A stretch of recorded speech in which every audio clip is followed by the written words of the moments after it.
Voilà, donc je lance. Yes. Eh bien, bonjour à tous. On devrait être en direct sur la page Facebook de la FFTA. Oui, je vérifie sur mes écrans. Donc là, ça a l'air d'être tout bon. Donc bonjour à tous. Merci d'être là pour cette combienième édition, je ne sais plus.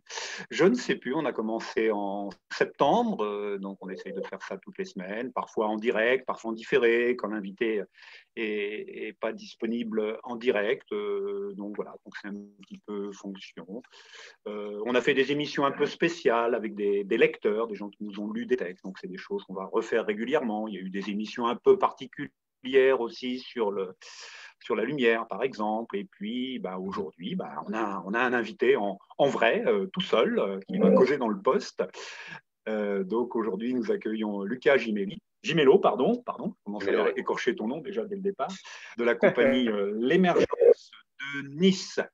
Absolument. Alors, bah, tu es le premier invité qui n'est pas membre de notre fédération de théâtre amateur, mais bon, on n'est pas sectaire du tout, nous, hein, on accueille tout le monde, comme qui nous a été recommandé par une de nos adhérentes du côté de Cagnes-sur-Mer, Villeneuve-Loubet. Donc, on s'est dit, bah oui, tiens, un professionnel qui vient, un jeune professionnel qui vient nous parler un petit peu de son parcours, ça peut être intéressant, ça peut donner envie à d'autres ou les refroidir, j'en sais rien, mais bon, voilà, quoi, on va bien voir tout ça. Ben, parle-nous de ton parcours, de comment tu as commencé le théâtre, ensuite de ta compagnie, et puis bah, de l'actualité qui en ce moment est un peu compliquée avec ce fameux Covid, et puis les choses n'ont pas l'air de s'arranger vraiment. Donc pour l'instant, c'est plus du théâtre en boîte qu'autre chose, quoi. Donc ben, voilà, ben, on t'écoute, on t'écoute. Dis-nous tout.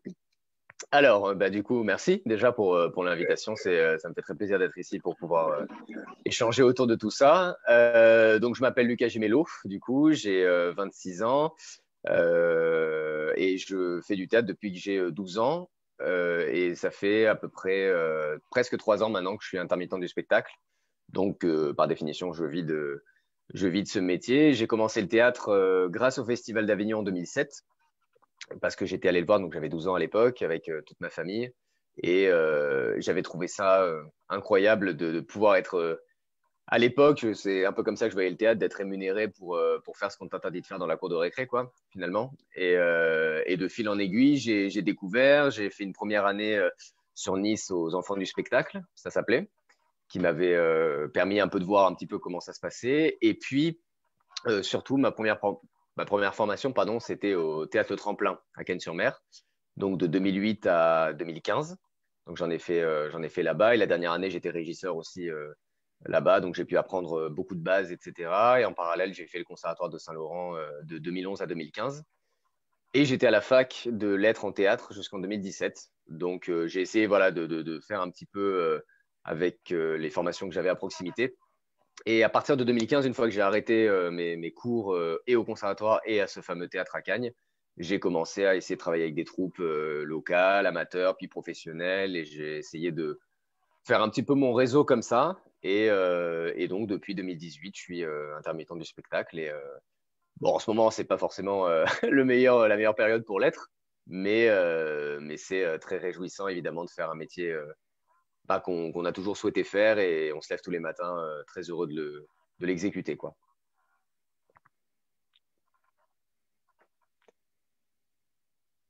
Et à Avignon, qu'est-ce qui t'a plu quand à 12 ans, c'est vrai que c'est un peu particulier par rapport à ce qu'on peut voir dans le in ou dans le off. Est-ce qu'il y a des choses qui, au départ, t'ont marqué, quoi, en termes de pièces, vraiment les pièces ou les auteurs qui t'ont donné envie, en étant jeune comme ça? Alors en fait, c'était surtout l'ambiance, quoi. Je pense que c'est l'ambiance qui m'a vachement touché. À Avignon, en plus, c'est très particulier parce que c'est vraiment tout le mois, tout le monde qui parade, plein de gens qui viennent te démarcher en disant viens voir mon spectacle, etc. Et je trouvais l'ambiance déjà de base, tu plonges en immersion totale, quoi, dans cette discipline-là. Et après, c'était beaucoup les acteurs, la façon qu'ils avaient de jouer. Franchement, pour être tout à fait honnête, je pense que j'ai pas retenu une seule pièce que j'y ai vue, mais c'était le concept de se présenter sur scène devant des gens et de dire plein de choses, etc. Et des gens qui t'écoutent et tout ça, je trouvais ça fou. Et notamment un duo que j'ai découvert là-bas, je ne sais pas s'ils existent encore, qui s'appelait les Bonimenteurs, pour ceux qui peut-être connaissent, et c'est un duo d'improvisation. Donc tout leur spectacle était basé sur ça. Chacun devait écrire des petits mots avant de rentrer. Ils faisaient des impros à partir de ces mots-là qui devenaient des thèmes ou des mots à placer. Enfin, c'était hyper riche. Et je pense que c'est ce duo-là qui m'a fait me dire, OK, je veux faire ça, c'est trop cool. Voilà.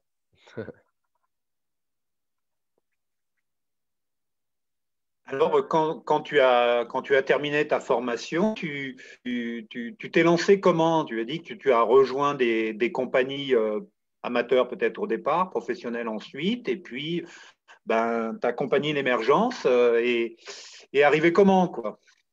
Alors, quand j'ai commencé au tremplin, en fait, l'avantage de ce théâtre-là, c'est qu'il y avait beaucoup de compagnies qui venaient jouer. C'était un théâtre qui ne donnait pas que des cours, mais qui était aussi un vrai lieu de programmation. Donc, j'étais amené à rencontrer déjà, encore aujourd'hui d'ailleurs, des gens avec qui j'ai travaillé, des amis, etc. Et notamment, au fur et à mesure d'évoluer là-bas, on se présentait les uns avec les autres. Et donc, au bout d'un moment, tu commences à développer des affinités avec certains. Ils te disent, bah, tiens, on a besoin d'un comédien, un jeune, pour jouer tel rôle. Donc, tu commences à participer avec eux. Donc, ça a commencé vraiment comme ça, plus ou moins grâce au tremplin, on va dire, avec toutes ces compagnies. Et au Conservatoire de Saint-Laurent, quand on a terminé en 2015, on a tout de suite fait derrière une compagnie qui s'appelait la compagnie Lélia, qui était composée de notre ancienne prof, qui était donc la metteur en scène, et plein d'élèves. Et on a eu un spectacle très vite de Lilian Lloyd, qui était le jury de ce dernier examen qu'on avait passé. Et donc au début, c'était comme ça. C'était vraiment basé sur les lieux que j'avais connus moi, dans lesquels je m'étais formé. Et donc les gens qui étaient autour de moi, qui gravitaient, etc. Et puis petit à petit, quand tu commences à jouer, c'est aussi l'avantage de ce métier. Et c'est comme ça que ça a pris. J'ai commencé pardon, à jouer des pièces dans des théâtres. Et puis il y a des comédiens qui venaient ou des metteurs en scène qui venaient. Et puis certains recherchaient des fois des profils, recherchaient des comédiens particuliers pour tel rôle, telle pièce, etc. Donc tu es pris sur une première pièce qui t'amène à en faire une autre, qui t'amène à en faire une autre. Grâce à la fac aussi, on avait fait un stage qui m'avait permis de travailler avec La Machine, qui est une compagnie aussi à Nice où on jouait Peter Pan à Antea. Et donc, au bout d'un moment, ton réseau, tu finis par le faire comme ça et tu fidélises un peu les gens aussi autour de ton univers. Et en 2017, en septembre, j'ai joué mon premier seul en scène qui s'appelle Le Sablier, qui est un seul en scène autobiographique de 1 heure et qui m'a ouvert beaucoup d'opportunités, beaucoup de portes, qui m'a fait rencontrer beaucoup de gens. C'était vraiment une très belle expérience. Et je dépendais d'une compagnie. Et en fait, même cette compagnie m'encourageait en me disant, je lui parlais déjà des projets que j'avais envie de faire par la suite. Et cette compagnie me disait, ouais, c'est super, mais il faut vraiment que tu aies ta structure. Il faut vraiment que tu aies ta propre compagnie pour pouvoir faire tes projets librement, sans avoir à dépendre de quelqu'un qui va, entre guillemets, t'influencer. Et donc, de fil en aiguille, à force de travailler comme ça, etc., je me suis dit, bon, bah, allez, je me lance. Et avec des amis, on a formé cette compagnie L'Émergence qui me permet d'être beaucoup plus libre et avec laquelle là, ça fait pas tout à fait 3 ans et on a fait 8 projets à peu près. Et puis après, évidemment, des gens qui se sont greffés, qui font partie de ma troupe maintenant, avec qui je travaille notamment sur Le Songe de nuit d'été, Le Mariage de Figaro, Théâtre sur Tréteau, des projets qui sont collectifs. Et cette compagnie, elle est vraiment née voilà, de cette envie d'être libre, de cette envie d'être indépendant et de pouvoir avoir un peu le contrôle, on va dire, sur ce qui s'y passe, sur tout l'aspect financier, tout l'aspect artistique, de se dire, ben voilà, on a envie de faire ces projets. Si j'ai envie de monter un projet qui leur paraît bien, c'est validé tout de suite et j'ai pas forcément à passer par plein d'étapes, etc. Et c'est super de pouvoir vivre de ça avec autant d'indépendance, quoi. Voilà. Alors, justement, pour comprendre un petit peu le fonctionnement des compagnies professionnelles, ta compagnie est sous quel statut? C'est une entreprise, une association? Comment vous fonctionnez? Alors, c'est une association loi 1901 et qui a la licence d'entrepreneur du spectacle, tout simplement. Voilà. Vous êtes combien dedans? Alors, dans le bureau, il y a une présidente, une secrétaire, un web designer, un créateur lumière et un scénographe qui font partie vraiment de l'équipe, on va dire, administrative, artistique. Et après, au niveau des comédiens qu'on est, en totalité, on est 6 surtout, à faire vraiment partie de cette troupe-là, ce noyau-là. Et on a aussi deux autres comédiennes qui appartiennent à deux projets qu'on monte parmi justement Le Songe et Figaro. Donc en totalité, en comptant tout le monde, je pense qu'on doit être une petite quinzaine, quelque chose comme ça.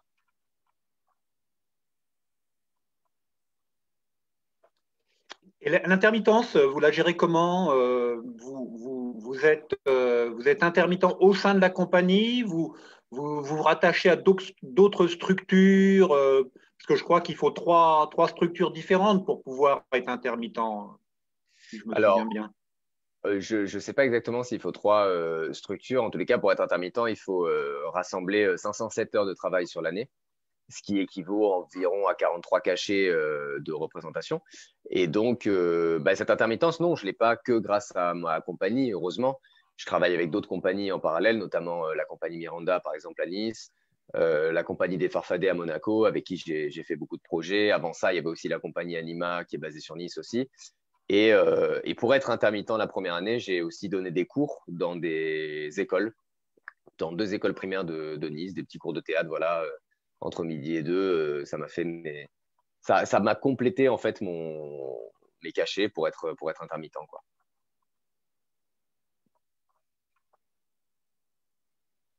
D'accord. La question qu'on pose forcément à des professionnels, tu arrives à en vivre actuellement? J'arrive à en vivre, tout est relatif. Oui, j'arrive à en vivre parce que voilà, j'ai pas à faire de métier à côté. Je peux vraiment être rémunéré par Pôle emploi, évidemment, parce que quelque part, c'est eux qui nous rémunèrent, mais je peux vraiment vivre de ça.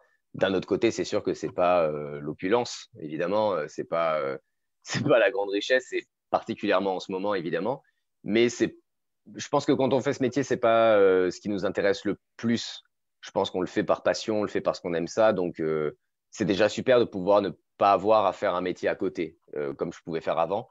Ce qui te coupe en plus de ça, là, le fait d'être tous les jours là-dedans, le fait de pouvoir à tout moment répéter, etc., c'est super. Après, c'est sûr qu'il y a cet enjeu de devoir renouveler son statut et donc de faire ses cachets.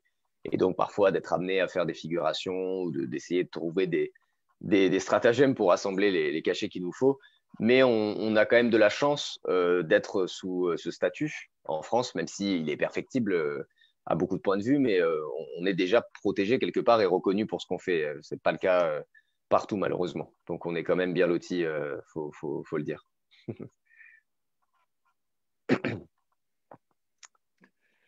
Et donc, actuellement, est-ce que vous arrivez à répéter quand même? Est-ce que vous avez des projets pour l'avenir? Qu'est-ce que vous arrivez à faire actuellement? Alors, on peut répéter. C'est déjà le bel avantage. Là, ce qu'il y a de vraiment bien, c'est qu'on a écrit un spectacle donc collectif qui s'appelle Théâtre sur Tréteau et qui retrace la vie du théâtre en Europe de la préhistoire à maintenant, qui dure 50 minutes. Et donc, on le fait là le mois prochain au collège Pagnol à Saint-Laurent, voilà, devant des classes de quatrième, etc. C'est un projet vraiment qu'on a fait en scolaire pour se sauvegarder aussi dans cette période qui est très compliquée, où on ne peut pas jouer sur des scènes, on ne peut pas jouer en plein air, en plus avec les conditions climatiques qui ne le permettent pas non plus. Donc, c'est une des alternatives qu'on a trouvées pour continuer à exercer notre profession. Après, c'est sûr que même si l'ambiance générale est assez pesante, et pour le coup, je pense que c'est valable pour tout le monde, pas que pour notre branche spécifiquement, il ne faut pas se laisser, après c'est facile à dire, mais il faut essayer de ne pas se laisser abattre et continuer à travailler. Nous, on essaie de continuer à répéter sur des projets pour être prêts une fois que les théâtres pourront rouvrir, pour avoir des choses à pouvoir proposer et présenter. Et donc, en soi, on arrive à répéter. Bon, là, avec le confinement du week-end, ça compromet un peu. C'est sûr qu'on est obligé un peu de réadapter notre planning avec le couvre-feu, avec tout ça. On est toujours un peu soumis à ces lois et ces changements actuels. Mais voilà, on essaie de tenir, on essaye de se projeter tant bien que mal. C'est sûr que c'est compliqué de voir loin en ce moment parce qu'on n'a pas d'ouverture de salle pour l'instant, de date vraiment de prévue. On ne sait pas quand est-ce que ça va pouvoir prendre. On ne sait pas vraiment la saison prochaine si on pourra vendre des spectacles qu'on commence à créer parce que tout se décale, etc. Donc, c'est sûr que c'est plus compliqué en ce moment d'arriver à se visualiser sur le long terme. Mais on essaie de pas lâcher, on essaie de continuer et j'essaie aussi de faire des vidéos un petit peu sur les réseaux sociaux de temps en temps pour divertir les gens. Ça me permet d'avoir aussi un chouette complément et voilà, hein, faut essayer de tenir comme on peut, quoi.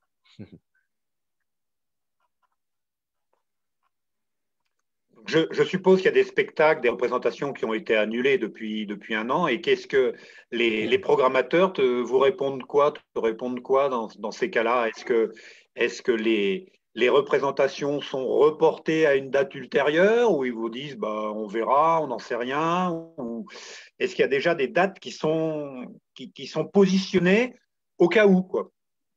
Alors, effectivement, il y a beaucoup de dates qui ont été décalées, heureusement. Majoritairement, il y a vraiment des dates qui ont pu être décalées, qui nous ramènent à des périodes 2022, etc. J'ai pas le souvenir qu'il y ait beaucoup de dates qui aient été annulées. Je pense qu'il y a des dates qui sont en suspens.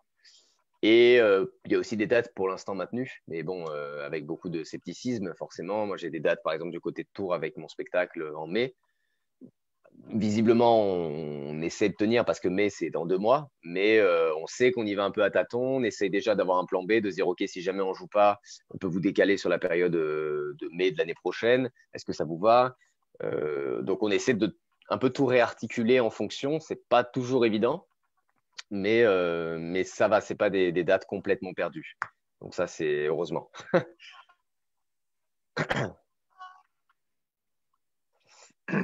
Et là, actuellement, vous avez combien de spectacles en catalogue? Je veux dire, pas à l'affiche, mais en catalogue, quoi. On en a en tout, à l'heure actuelle, qu'on peut jouer sur des scènes ou dans des écoles ou quoi, on en a 6. Sur les 8 créations qu'on a faites, en fait, si vous voulez, depuis le début, il y en a une qu'on joue plus et il y en a une que j'ai faite pour Internet parce que c'était plutôt une démarche que j'avais envie de réaliser là au début 2021, de faire un spectacle disponible sur YouTube gratuitement, voilà, histoire de, pareil, hein, compenser comme on pouvait l'absence de culture. Et donc, les 6 autres se jouent. Et donc, on a Le Sablier, qui est un seul en scène autobiographique dont j'ai parlé tout à l'heure. Mon Fric, qui est pareil, un spectacle avec 43 personnages que je joue seul et qui parle de l'argent, de comment on le gère dans la société actuelle et de ce que ça implique. C'est assez cynique et c'est assez léger aussi. Le Songe d'une nuit d'été, qui est donc une pièce de Shakespeare, donc du répertoire britannique. La Leçon de Ionesco, qui est du théâtre absurde, adapté en comédie horrifique. Théâtre sur tréteau, donc, qui est un spectacle plutôt articulé pour les plein air et pour les scolaires, qui est assez pédagogique. Et Le Mariage de Figaro, qu'on est en train de créer, qui est un répertoire classique, puisque c'est Beaumarchais, classique français, très musical et très politique aussi, puisque c'est une pièce qui est extrêmement révolutionnaire, qui a été écrite 5 ans avant la Révolution française. Donc, voilà, on essaie de diversifier aussi les œuvres qu'on présente. C'est un peu le leitmotiv de notre compagnie, quoi.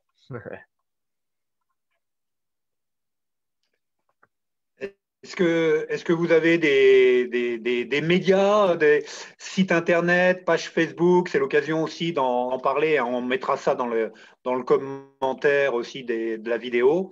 Voilà, donc donne-nous un petit peu toutes les infos là-dessus, comment on vous trouve sur les réseaux sociaux, sur tout ça, quoi. Avec plaisir. Alors, c'est compagnielémergence.com, le site internet. Pour la page Facebook, c'est Compagnie L'Émergence aussi, ou Lucas Gemello, mais plutôt Compagnie L'Émergence, c'est vraiment plus général. Et après, il y a mon Instagram à moi, Lucas Gemello, sur lequel je relaye aussi les informations de la compagnie. Donc, voilà, c'est les 3 médias, il me semble, qu'on a, ouais, c'est ça. Voilà. On mettra tout ça dans les commentaires, hein, de l'émission voilà, Mhm. quoi, pour que les gens puissent en savoir un petit peu plus sur la compagnie et puis Avec voir des plaisir. vidéos. C'est aussi intéressant de voir un petit peu ce que vous pouvez faire en vidéo. Bah, écoute, voilà, donc une émission un petit peu plus courte que d'habitude, mais c'est vrai qu'il y a l'âge qui fait que voilà, on a moins d'historique aussi, mais c'est quand même super intéressant de découvrir on peut commencer le théâtre maintenant, en ce moment, enfin depuis quelques années, le théâtre professionnel et d'avoir comme invité un jeune professionnel, c'est vrai que ben, c'est intéressant pour tout le monde, hein. Je pense que les vieux amateurs qu'on a eu déjà dans l'émission ont une expérience intéressante. Voilà, toi, tu en as une différente. Donc, moi, je suis toujours ravi d'accueillir des parcours différents dans cette émission. Donc, ben, j'étais ravi de pouvoir Avec t'accueillir. plaisir. Et puis, j'encourage tout le monde à te suivre. Alors, moi, je te connais pas plus que ça, hein. On m'a parlé de toi. Donc, ben, je vais te suivre maintenant. Et puis, j'encourage tout le monde à aller voir un petit peu ce que tu fais. Et puis, eh bien, pour ceux qui sont du côté des Alpes-Maritimes, ben, voilà, repérer les dates des prochaines représentations. Voilà. Eh ben, avec grand Eh bien, plaisir, merci. en te remerciant, Lucas, et puis en remerciant tous nos spectateurs, voilà, ben merci à tous. Voilà, donc je pense que notre cher Premier ministre et cher ministre de la Santé doivent être en train de parler, ou quasiment, ça doit être Il imminent me pour nous semble. annoncer, bah, pas forcément des bonnes nouvelles, quoi, hein, un petit peu partout. Donc, ben, C'est vous, sûr. côté Nice, vous êtes déjà bien, on vous tape déjà bien sur la tête à ce niveau-là, mais bon, voilà, quoi, Ouais. a priori, on va dire pour la bonne cause, quoi. D'autres Oui, régions oui, qui oui, bien semblent sûr. s'orienter vers un confinement 2 Mm. semaines ou 2 week-ends ou total ou partiel ou voilà On ne quoi. sait Donc plus, on ne sait entre plus. le nord de la France et le sud, ben, Ouais, c'est clair. voilà, te confiner jusqu'à 18 heures. Donc voilà, donc le théâtre c'est impossible après 18 heures de toute façon quoi, qu'on soit Ouais. amateur ou pro. Bon voilà, c'est un peu compliqué, mais bon, on garde le moral et puis bah, en espérant que ces petites émissions permettent de garder un petit contact avec les autres. Bien sûr. Euh, Jeudi prochain, ça sera encore une spéciale lecture parce que voilà, les lecteurs se pressent. Les gens ont envie de lire des textes, de nous faire découvrir des textes. Donc, je vous donne rendez-vous jeudi prochain, même heure. On aura quatre ou cinq lecteurs qui viendront nous faire partager leur coup de cœur. Voilà. Donc, merci à tous. Bah, Lucas, on reste ensemble juste pour débriefer, hein. Je vais arrêter le lien vers Ouais. Facebook. Et puis bah, portez-vous bien tous, quoi. Merci. Voilà. Bonne soirée à tous. Couper ça. Hop.